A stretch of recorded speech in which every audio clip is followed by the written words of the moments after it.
Hey, what's going on, peeps? It's your man Max Deshaw here, back at Bodhi Tree Studios with another video tutorial for you today. And this is part 2 of our vocal lesson.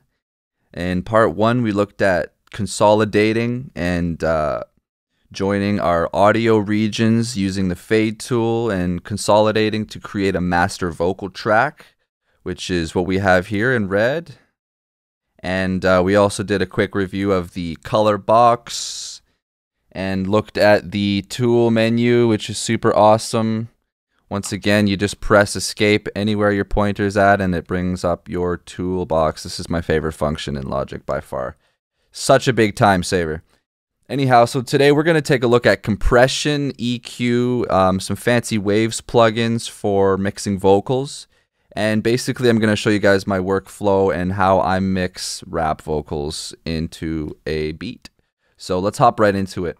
What we have here is a session that I'm working on. We've got the bass line in purple and some backup vocals up here and our main lead vocal in bright red. So I'm just going to play this real quick for you so you can hear what it sounds like. 1, 2, think about your crew. 3, 4. Think about them royalties and don't ask me if I'm loyal because there's no question. So that's the soloed vocal track, and as you can hear, the vocals are clear. We can hear everything that he's saying, but when we mix that in with the rest of the beat and all the instruments, that's gonna, I guarantee it's just gonna get lost in there.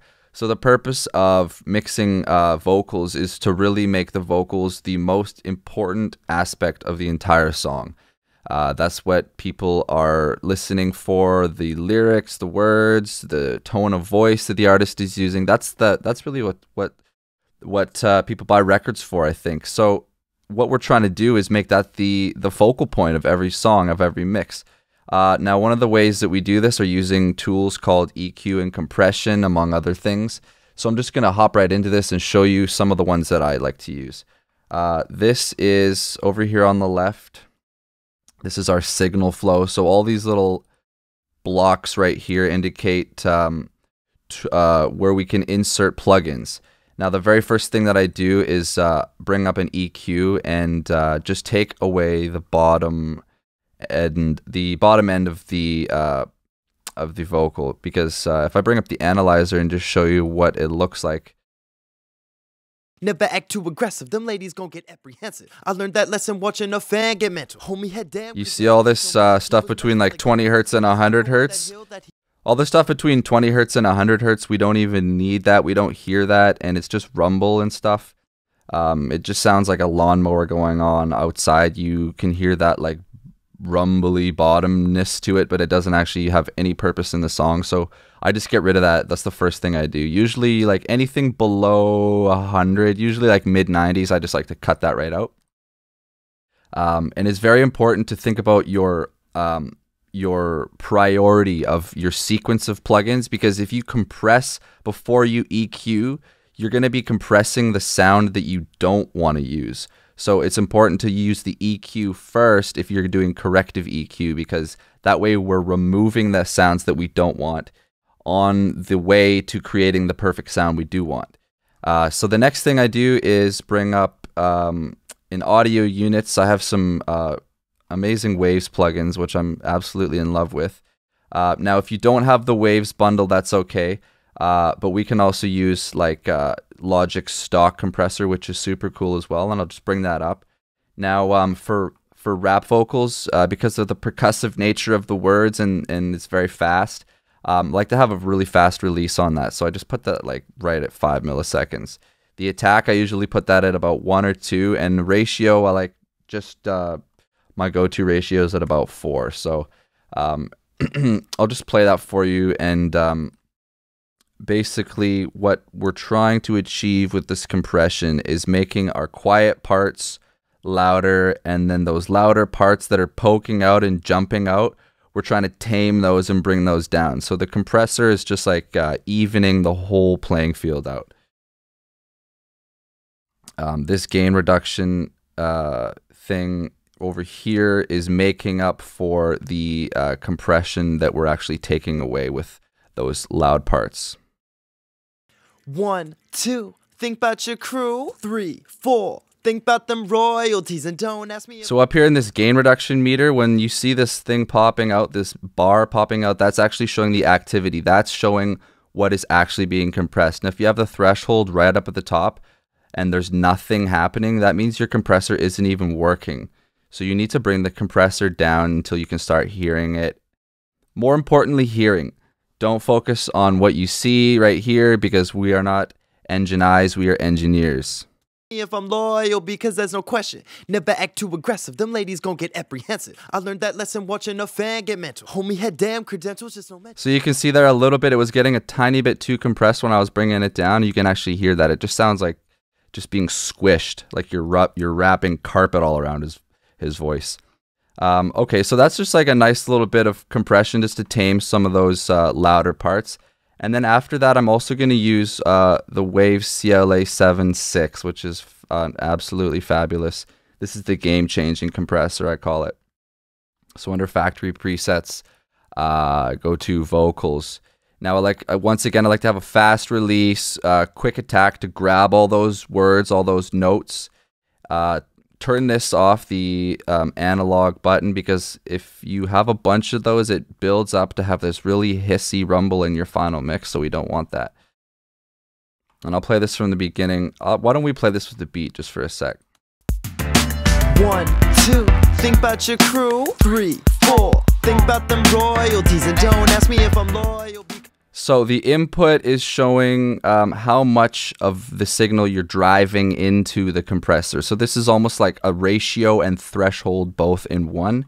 And then the output is obviously how much sound is coming out. So this is like adjusting the volume of the sound coming out of the compressor. So we're seeing quite a bit of activity on the VU meter here. So I'm just gonna like lower the input a tiny bit and then bring up the output also. Because there's no question, never act too aggressive, them ladies gon' get apprehensive. I learned that lesson watching a fan get mental. Homie had damn credentials, just no mental. He was messed from the get-go, so let's not go up that hill that he went up and fell from. But what's up?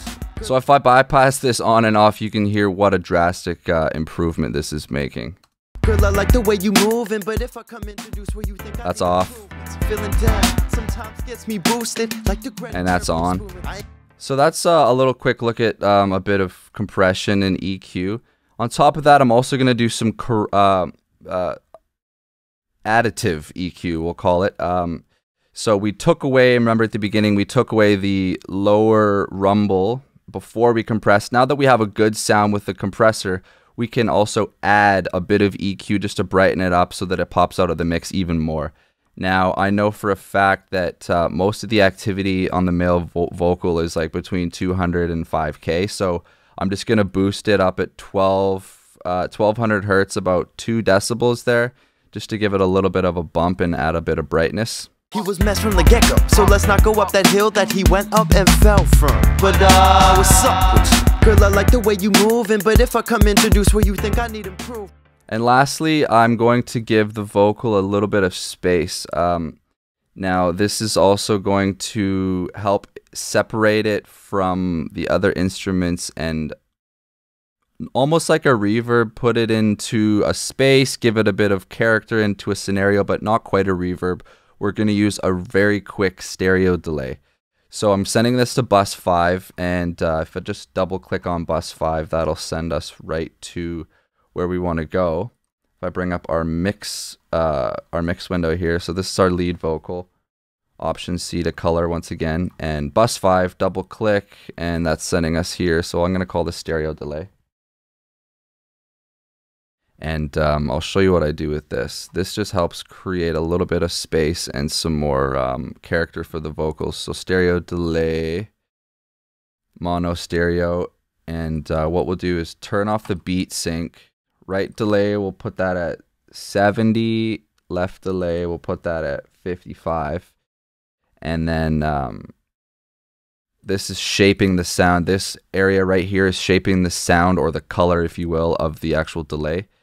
And I like to turn these up to about 40%. So if you hold Option and just click on these, it'll jump right to 40%. So I'm going to do a little bit of an A, B, and a bypass just to show you the difference between the sound with the delay and without the delay.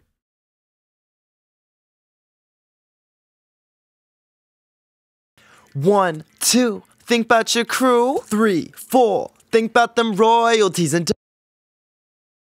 don't ask me if I'm loyal, because there's no question. Never act too aggressive, them ladies gon' get apprehensive. I learned that lesson watching a fan get mental. So you can hear that it almost sounds like he's on stage, or if you've ever been to like a conference and there's like a PA, like a live speaker, an MC, and there's like that little bit of a tiny reflection on the voice.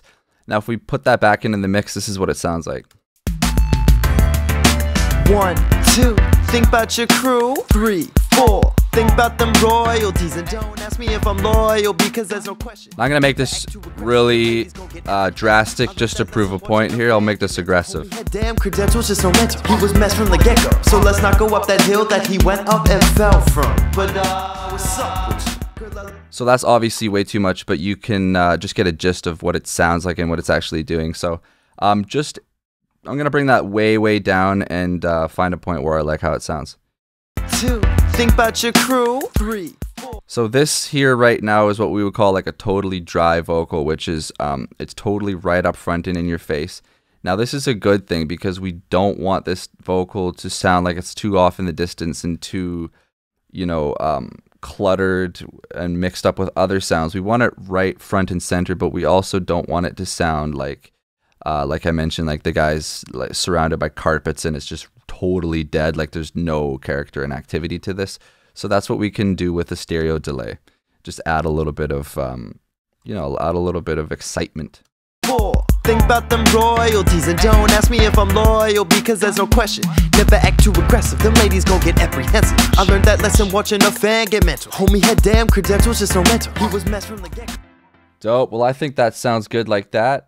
So that wraps up the lesson for today. We took a look at some corrective EQ, a little bit of compression, some waves plugins, and then a bit of additive EQ as well, and using a stereo delay on a bus. Thanks so much for hanging out with me today, guys. This was part 2 of our vocal lesson. Please stay tuned for more videos. This is Max Deshaw for Bodhi Tree Productions, signing out. Peace.